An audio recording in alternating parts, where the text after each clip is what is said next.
Hello guys welcome to our SR education. तो जो मैंने ओडिया सीपीटी 2024 में प्रस्तुत होती से प्रथम क्लास जहाँकि चर्चा गीतिका से संपर्क में आज आम आलोचना करवा। चर्चा गीतिकार रचना काल इतिहास भाषा आदि संपर्क में आज आम आलोचना करवा। चर्चा गीतिका होपरी केतोटी गीतिकार समाहार जहाँ 84 जन सिद्धाचार्यगण द्वारा रचित से प्रायतः केते जन आम ओडिशार जेपरिक सरहपा कान्हुपा लुईपा आदि विशिष्ट सिद्धाचार्यगण होचंती हमर ओडिशार अटंती।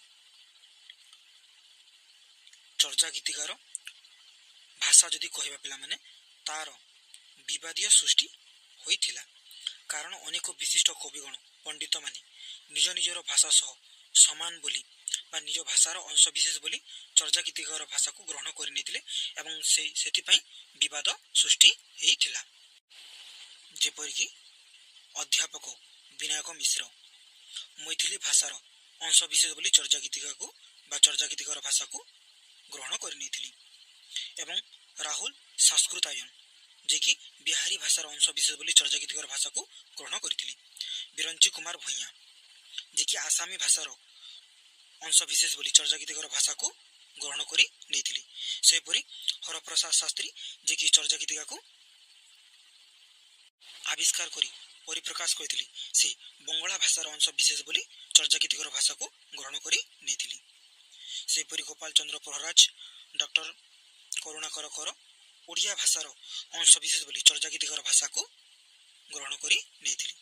प्रकृति में देखा गले पिला चर्चा गीतिकार भाषा हूँ आम पूर्वर पढ़ी सारी जहाँकि +3 प्रथम सेमिस्टर कोर 1 रे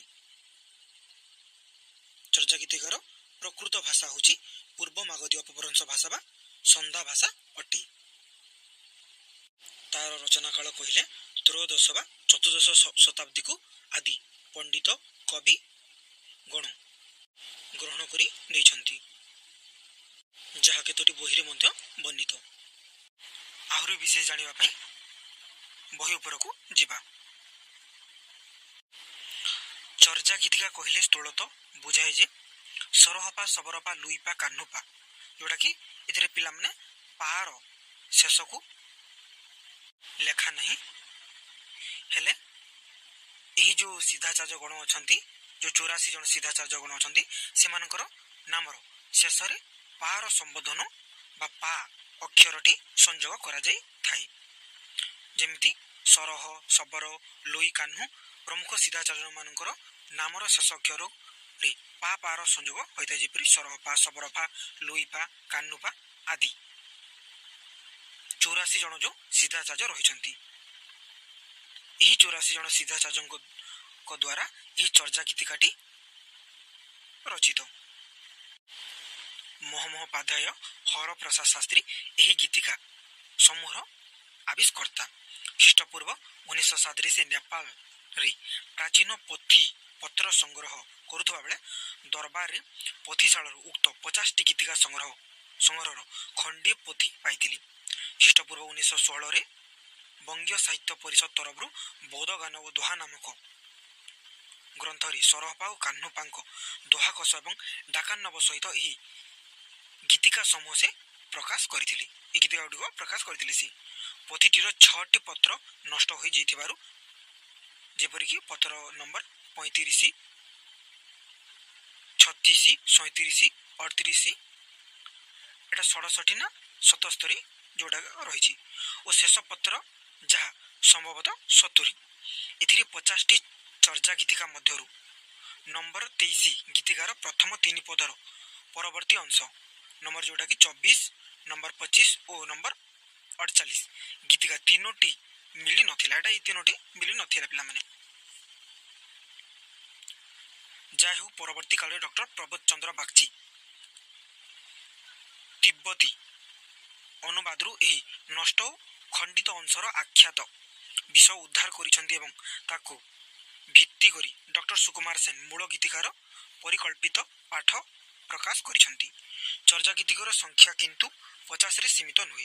शास्त्री पोथी रे नंबर 10 गीतिका शेष रे अछि लाडी डोंबी पादारंग सुनेत्यादि ଚର୍ଯା ଚର୍ଯାୟା ବ୍ୟାଖ୍ୟା ନାସ୍ତି। ଏଥିରୁ ଅନୁମତି ହୁଏ ଯେ ଯେଉଁ ଆମର ଲାଡି ଡମ୍ବି ପାଦଙ୍କର ଏ ଗୀତିକା ଥିଲା ତାହାର ବ୍ୟାଖ୍ୟା ନ ଥିବାରୁ ପୋଥିର ଲିପିକାର ଗୀତିକାଟି ଉଦ୍ଧାର କରିନାହାନ୍ତି, ଯେଉଁଟାକି ମାନେ ଏଇ ଗୀତିକାର ଉଦ୍ଧାର କରିନାହାନ୍ତି। ଦ୍ୱିତୀୟ ପୋଥି ପତ୍ରରୁ ଅନୁଦିତ ରୂପରେ ବହୁ ଗୀତିକାର ସନ୍ଧାନ ମିଳୁଛି। ଅନାଥନାଥ ବସୁ ସହଜ ଗୀତି ଓ ଲୁଇ ଗୀତି ଶୀର୍ଷକ 2ଟି ଗୀତିକା ଆବିଷ୍କାର କରିଛନ୍ତି। ପଣ୍ଡିତ ରାହୁଲ ସଂସ୍କୃତାୟନ ବିହାରସ୍ଥ ପୋଥି ପତ୍ରରୁ ବିନୟ ଶ୍ରୀଙ୍କର 15ଟି ଗୀତିକା ସୁମୋଇ ଗୀତି, ଲୁଇ ଗୀତି ଓ କାହ୍ନୁପା ଗୀତି ଶୀର୍ଷକ ଆଉ 3ଟି ଗୀତିକାର ପରିପ୍ରକାଶ କରିଛନ୍ତି। ସେ କାହ୍ନୁପାଙ୍କ ଗୀତିକାଟି ନମ୍ବର 37 ଗୀତିକା ସହ ସମାନ, ମାତ୍ର ଏହାର ଆରମ୍ଭରେ 6 ପଦ ଓ ଶେଷରେ 1 ପଦ ଅଧିକ ରହିଛି। ନେପାଳୀ ବୌଦ୍ଧମାନଙ୍କ ମଧ୍ୟରେ ପ୍ରଚଳିତ ଚଚୋ ନାମକ ଗ୍ରନ୍ଥରୁ ସେ ମଧ୍ୟ ଜାଳନ୍ଧରୀ ପାଙ୍କ ଗୋଟିଏ ଗୀତିକା ଉଦ୍ଧାର କରିଛନ୍ତି। ତେଙ୍ଗୁର ଗ୍ରନ୍ଥ ତାଲିକାରେ ଦୀପଙ୍କର ଶ୍ରୀଜ୍ଞାନୁକୃତ ଚର୍ଯା ଗୀତ, ଯେଉଁ ଆମର ଚର୍ଯା ଗୀତି ପିଲାମାନେ ଚର୍ଯା ଗୀତି ନାମକ ଗ୍ରନ୍ଥର ଉଲ୍ଲେଖ ଦେଖାଯାଏ। ଗ୍ରନ୍ଥଟି ଆବିଷ୍କୃତ ହେଲେ ଅନେକ ଗୁଡ଼ିଏ ଗୀତିକା ମିଳିବାର ସମ୍ଭାବନା ଅଛି। ମାନେ এই ଗ୍ରନ୍ଥଟି ଯଦି ଆବିଷ୍କୃତ ହେଲା ତାହେଲେ ଆହୁରି ଅନେକ ଗୁଡ଼ିଏ ଗୀତିକା ମିଳିବାର ସମ୍ଭାବନା ରହିଛି। ଏହା ବ୍ୟତୀତ ଚର୍ଯାର ସଂସ୍କୃତ ଟିକାରୀ ଏବଂ ତାନ୍ତ୍ରିକ ବୌଦ୍ଧ ଗ୍ରନ୍ଥ ମାନଙ୍କରେ ଏପରି ଅନେକ ଉଦ୍ଧୃତାଂଶ ଦେଖାଯାଏ ଯେ ଯାହାର ମୂଳ ବା ସମ୍ପୂର୍ଣ୍ଣ ରୂପ ଆଦ୍ୟବଧି ଅନାବିଷ୍କୃତ। ଡକ୍ଟର ସୁକୁମାର ସେନ ଏପରି କେତେକ ଉଦ୍ଧୃତାଂଶ ସଂଗ୍ରହ କରି ପ୍ରକାଶ କରିଛନ୍ତି।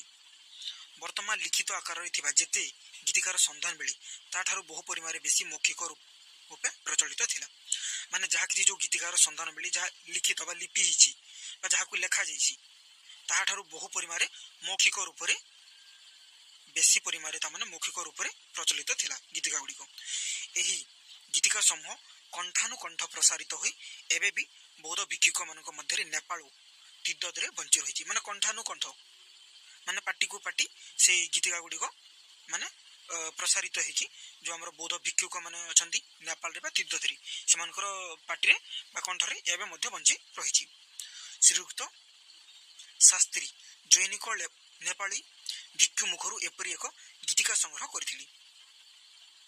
ଏହି ଗୀତିକାଟିର ଲେଖକ ଦାରିକ ପାଦ, ସେ ଗୀତିକାର ଲେଖକ ହେଉଛନ୍ତି ଦାରିକ ପାଦ। ଡକ୍ଟର ଆର୍ନୋଲ୍ଡ ବାକି ତାଙ୍କର ଭାରତରେ ଅବସ୍ଥିତି ସମୟରେ ନେପାଳୀ ଭିକ୍ଷୁକମାନଙ୍କୁ ଠାରୁ ଅନେକ ଗୁଡ଼ିଏ ଗୀତିକା ସଂଗ୍ରହ କରିପାରିଥିଲେ। ଡକ୍ଟର ଶଶିଭୂଷଣ ଦାସଗୁପ୍ତ ବିଲାତରେ ତାଙ୍କ ଠାରୁ ସେ ଗୀତ ଗୁଡ଼ିକର ରେକର୍ଡ ଶୁଣି ପରେ ନିଜେ ନେପାଳ ଯାଇ ଶତାଧିକ ଗୀତା ଯେଉଁ ଆମର ଗୀତିକା ଅଛି ସଂଗ୍ରହ କରିଥିଲି। ଏଗୁଡ଼ିକ ନେପାଳରେ ଚା ଚା ଗୀତ ନାମରେ ପରିଚିତ। ଧର୍ମାନୁଷ୍ଠାନ ମାନଙ୍କରେ ଏସବୁ ବର୍ତ୍ତମାନ ମଧ୍ୟ ନିତ୍ୟ ସହିତ ଗାନ କରାଯାଏ। ଡକ୍ଟର ଦାସଗୁପ୍ତଙ୍କ ସଂଗୃହୀତ ଗୀତିକା ଗୁଡ଼ିକ ଭାଷା ଖୁବ୍ ପ୍ରାଚୀନ ମନେ ହୁଏ ନାହିଁ, କିନ୍ତୁ ତତ୍ତ୍ୱ ଦୃଷ୍ଟିରୁ ଏହି ଗୀତିକା ଗୁଡ଼ିକ ଚର୍ଯା ଗୀତିକାର ସମତୁଲ୍ୟ ଅଟେ। ଏଠାରେ ଗୋଟିଏ ପ୍ରଶ୍ନ ପିଲାମାନେ, ଚର୍ଯା ଗୀତିକାର ତାର ଅର୍ଥ କ'ଣ? ମାନେ ଚର୍ଯା ଗୀତିକାର ମୂଳ ଅର୍ଥ କ'ଣ? ତା ମୂଳ ଅର୍ଥ ହେଉଛି ଆଚରଣ ବା ଆଚାର, ଯାହା ହେଉଛି ଚର୍ଯା ଗୀତିକାର ମୂଳ ଅର୍ଥ। 1917ରେ ବୌଦ୍ଧ ଗାନ ବା ଦୋହା ନାମରେ